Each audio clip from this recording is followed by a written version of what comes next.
Good morning, welcome to Ag Talking Raw, where we talk raw about agriculture and other things that are on my mind, good, bad, or indifferent. So, the last 4 or 5 days, it's been raining off and on. Last night we got another 1.7 inches, and, that's a fair amount of rain. Another 1.7 inches. The day before that, we got like 1.25 inches. Day before that, we got, I don't know, half an inch or whatever. There's quite a bit of rain. So, the sump pump in the bottom of my house is pumping away, pumping the water out of the basement, because here in the Northeast we do have basements. I know there's a lot of places out in the Midwest they just don't have a basement for some reason. Oklahoma, I'm sure they don't. I know they're mostly on slabs, but I know in Florida they don't have basements unless they build the house up high, and then it's really just a bi-level. They have different styles over the different parts of the country, and here we actually have a basement. I don't know about England and Europe, Europe, or any of the other. I know in say the Philippines, I know there's never a basement. They just don't do that. Not that I know of anyway. I've never seen one. They're usually just bungalow style houses. But anyway, so I'm going to read some comments here. There's 117 of them, and from the last video from the 22nd of July. It's now the 25th of July. It is Wednesday, so I kind of have to, do what I say I'm going to do. So Tom Pemberton of Farm Life, 5 hours ago, he apparently he watched the video, and I do enjoy his videos. I'm going to read his first, and I don't know who that is, but 0900, it's probably just a load of horseshit. Thanks, Wes. Really appreciate the comments. Showed my dad, and he is loving it. It was nitrogen we put on. Dad calls it till, and have always done so. So good day. Thanks again. Tom Pemberton. God, my voice is a little screwed up today. I do enjoy your videos. You do a great job, and I hope anybody that's watching this can go on onto your channel and enjoy the videos as much as I do. It was good. So, anyways, I always thought the guys wearing hats back in the 60s were cool. I think that Indy hat is a cool look for you, Wes. Well, I hear. No, you think that's pretty cool. I love the hat, personally. I think it's a lot lighter than the leather hats that I normally wear. And leather hats, they do get kind of stinky. But I watch a channel, North Texas Hay, and he runs a tractor, hay rake, and baler attached to one tractor.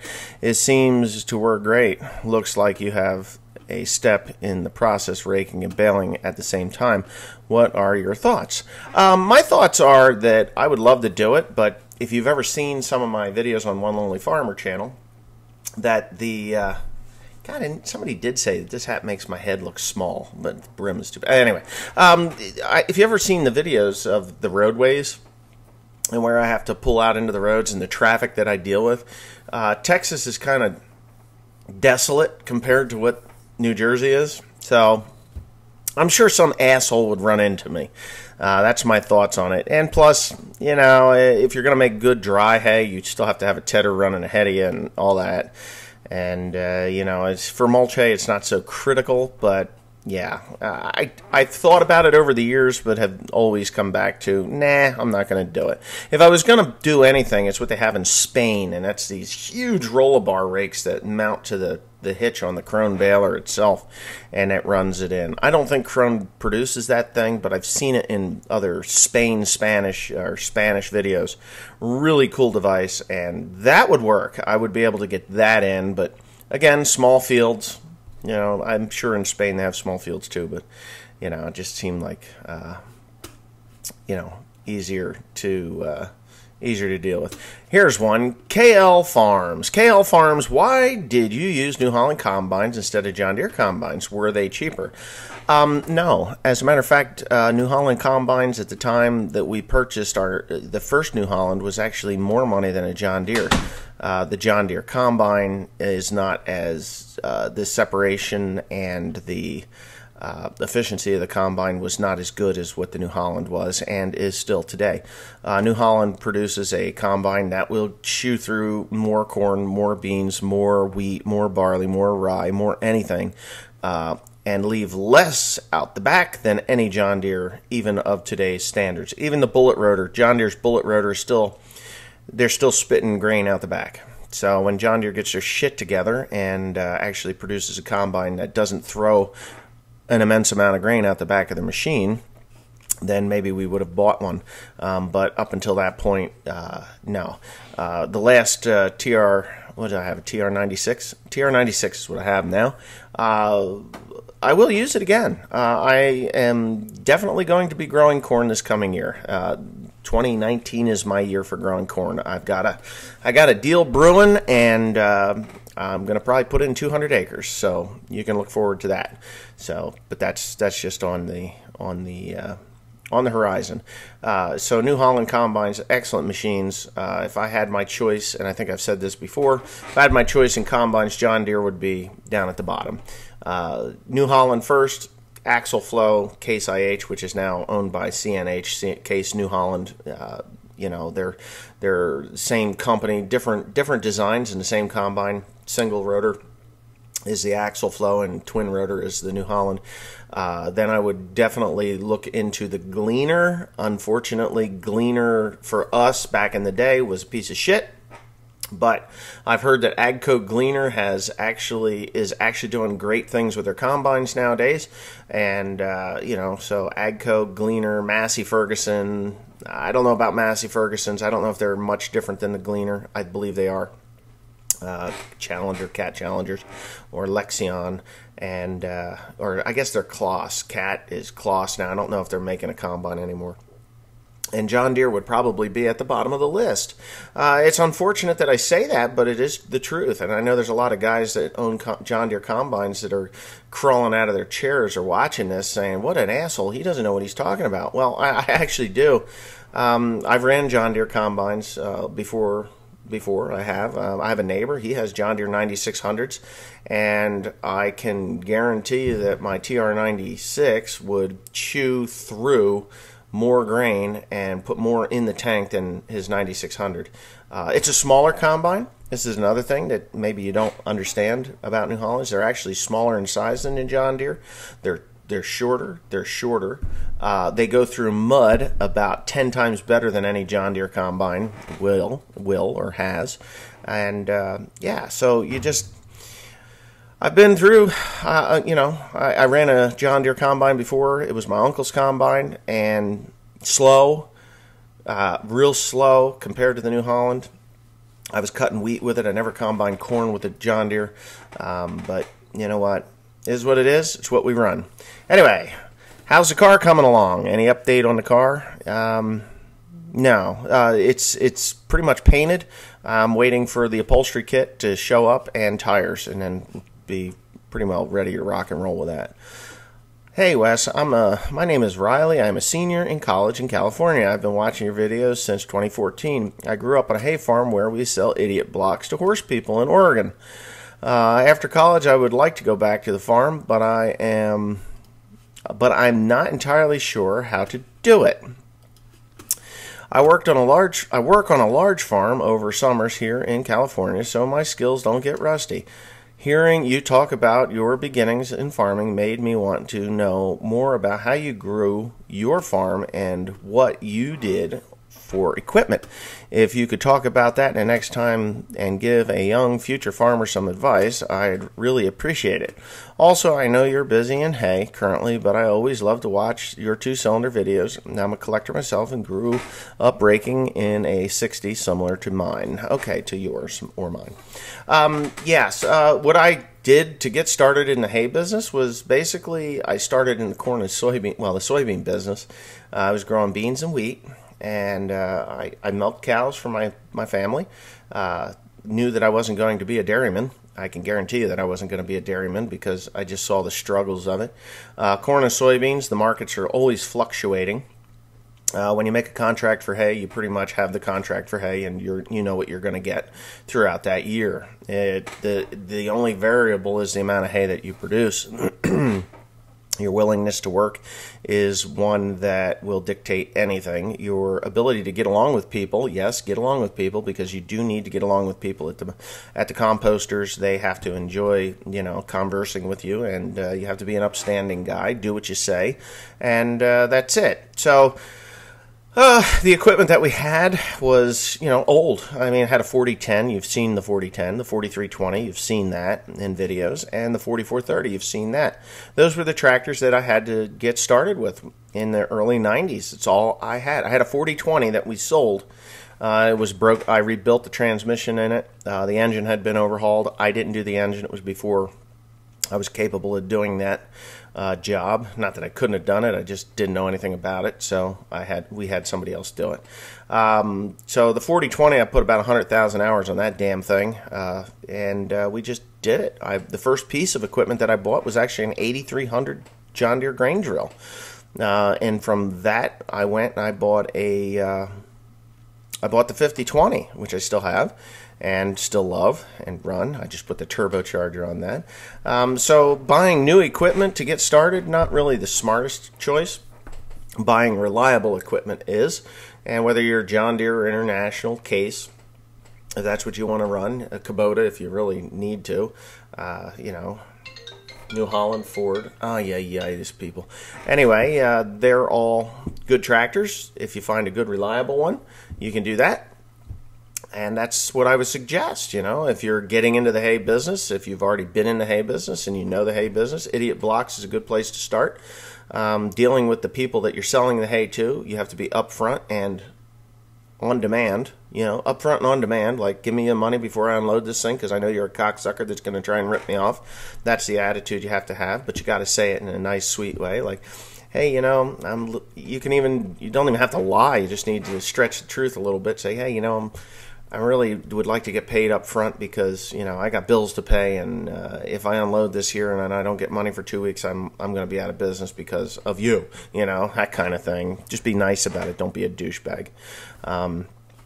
What do I think about grass-fed beef? Where's my shoe? If I cooked this and put it on the dinner table, and I cooked a chunk of grass-fed beef and put that on the dinner table, I would sooner eat this. Converse All-Stars, Chuck Taylors. I would sooner eat this than grass-fed beef. That's what I think of grass-fed beef. So, raise them on grass, takes twice as long. Finish them on corn and, and you'll have something maybe. Still takes twice as long. Waste of time. Don't even bother. You can convince somebody that it tastes good, but they're going to go home and say, it might be better for me, but I just can barely eat it. Meat tenderizer is a ball-peen hammer for grass-fed beef. So, whatever happened to the 8520 ECM you were going to put in the 8120? Wouldn't do it. John Deere wouldn't do it, and I found a guy that would do it, and it was easier just to buy one of the bolt-on, or not bolt-on, but plug-and-play deals, and even then, just not even worth it. So, what are the soils like around you? Have you bedrock, say 3 feet down, or is it clay? Okay. Bedrock? How's this sound? 1.5 feet of clay and shale. That's what our soil's like here. So, yeah, 1.5 feet of topsoil. If you plow too deep, you will pull up gray clay or yellow clay. And if you go any deeper than, say, a foot, then, a 1.5 feet, then you're into hard shale. I've gone over ridges and pulled up shale rock, when I'm plowing deep. So, certain areas, and there are some areas that the soil is deeper, but not much. Most of us understand that there are just some things you don't want everyone to see. Oh, by the way, can you send some of the rain you're getting down here to southern Iowa, northern Missouri? We haven't had a good rain since middle of June. I'd send it, but I can't. I'm sorry. What are your thoughts of Vermeer? I feel bad for the guys at Vermeer. They just had a tornado tear their facility apart, so they'll rebuild. They probably got insurance to rebuild, but TM 1410, I believe that's the like the 18-foot Hydro Swing mower. A neighbor just got one. He loves it when it's working. When it's not working, well, there you go. I need things to work. We just got a young man from Japan as an exchange youth from Japan. It's going to be fun, language barrier, but still cool, learning a lot. Oh yeah, well, Michael Nicholson, enjoy that kid. Very respectful. He should be a very respectful young man. Give him a good tour of the United States. Don't take him to any downtown cities because that's what they'll remember. But real country living is good. Hey Wes, I do have a question about some of your very small equipment. Do you use only Honda engines? I only have one Honda engine, and that's on a pressure washer. Yeah, that's it. That's it. No Hondas. Usually use a Briggs and scrap iron because they're cheap, and you know what? The pump wears out. What good's a motor that runs forever if the pump's worn out? I could see you getting a bale accumulator, but it doesn't seem that a baler mount rake would likely be long enough for your production levels. I don't know. I don't know. I don't know how that would work out. Tiller 1940. We have an 806 and it has a throttle over the top. After running it a while, you get used to it. Now, if you go back to the 460 and 560, it has a throttle on the side like the 4020 John Deere. Yeah, I don't know. I really hate those ones that are up over top of the steering wheel. So, I did have somebody ask the question if I was talking about the M's and the H's. Those are okay because you're pulling and pushing and they stick out past. But the one you actually have to reach over the top and around, I don't like that. Mating is the word that got your vid chopped. Yes, Big Brother is watching. Yes, he is. I like IH products, but I'll agree wholeheartedly about the throttle. Well, 57 fitter, thank you. I'm sure somebody else has agreed, but yeah. Go ahead with your hat, Freddy. Freddy Krueger hat. It doesn't. Uh-oh. What are you doing? You need to go downstairs? You want me to block you out? Cool. Let's see that thong. Ooh, shake it, baby. Shake it. Not too close. Yeah, you'll never know. Anyway. Wine. It's spelled marriage, goof. Well, don't you think I spelled it wrong just because I can? There's always an idiot out there that wants to correct me. What are you, like in 3rd grade? I know how to spell and you don't. Well, it's okay. Assured Partners. Okay. I got tons of rain lately, not much. This is Northern Farmer, Tyson. How you doing? We have got tons of rain lately. Too much. Drowned some wheat and barley and canola, but the hay is great. Now the problem is getting it off. Because I've got a projection to August 7th of just rain. From now to August 7th. It's the 25th. That's a long time to be worrying about rain. On and off all the time. Yeah, update on the bucket of cabbage you was making into sauerkraut at Christmas. I'm curious as to how it turned out. It turned out good. I like it. It turned out better than any sauerkraut that I've ever bought in, for sure. We used to get sauerkraut in a plastic bag. It was like a 1 pound thing of sauerkraut, and that was the closest. It was really bulk for, say, hot dog stands and things. I don't like buying sauerkraut in a can. It's just tastes kind of tinny, like a little bit of rust there. A question for the next time. What do you think about how Canada controls the dairy markets, and do you think the USA should do something similar to what they have? I don't know.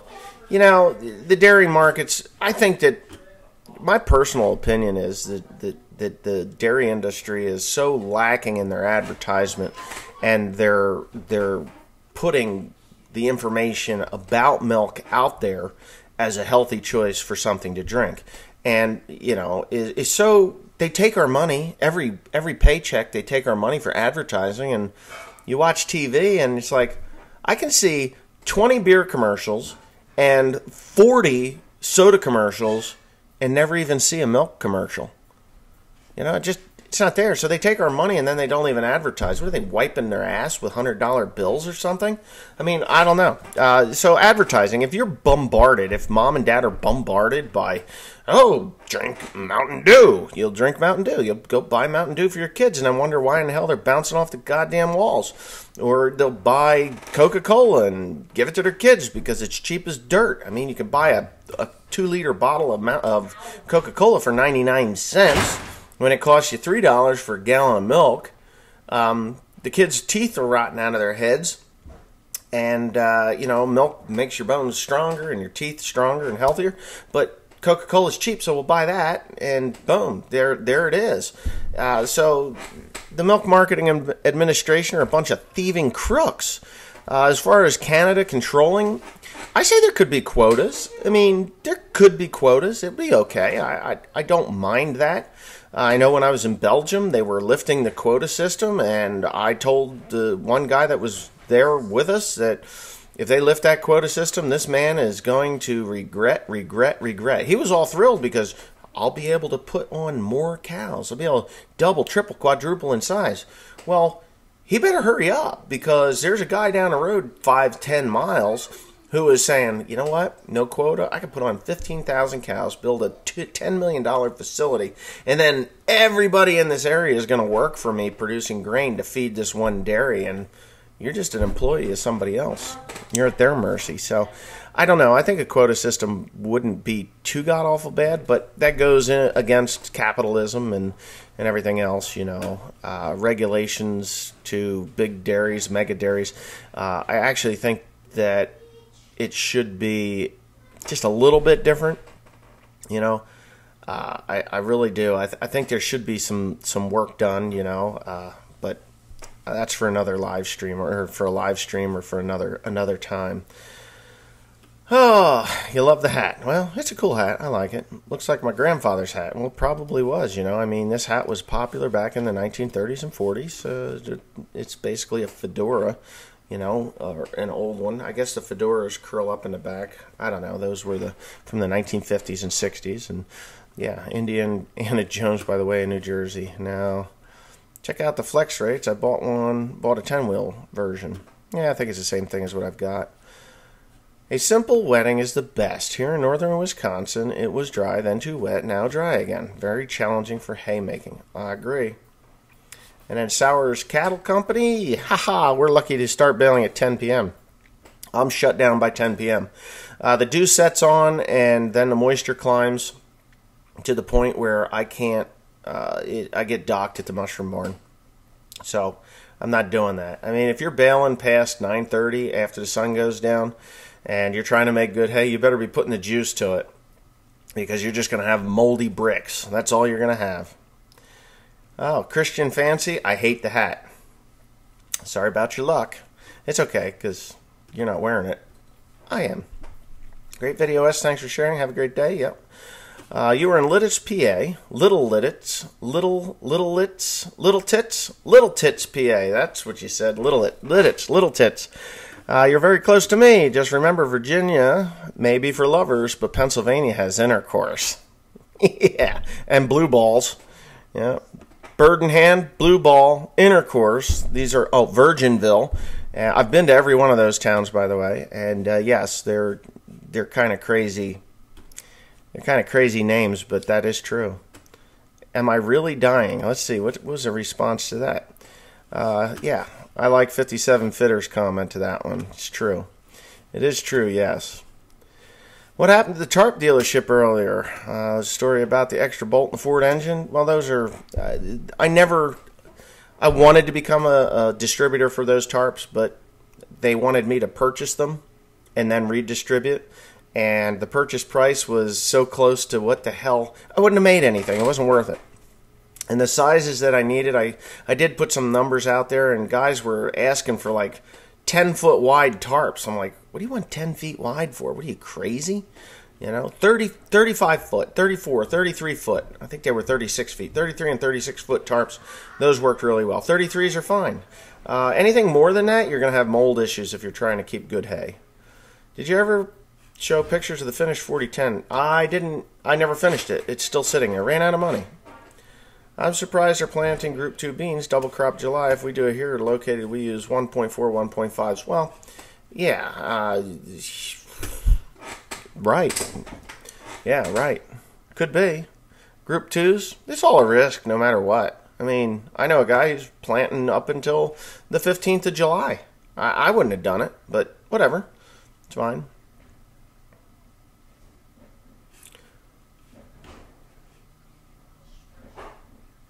Yeah, what kind of system do you use to keep track of all 3,000 acres you have? The home computer system. It's all up above here. Yeah, no, I just remember it all. Yep, I just remember it all. But anyways, that's it. I'm done. Have a nice day. I'll talk to you later. Next time.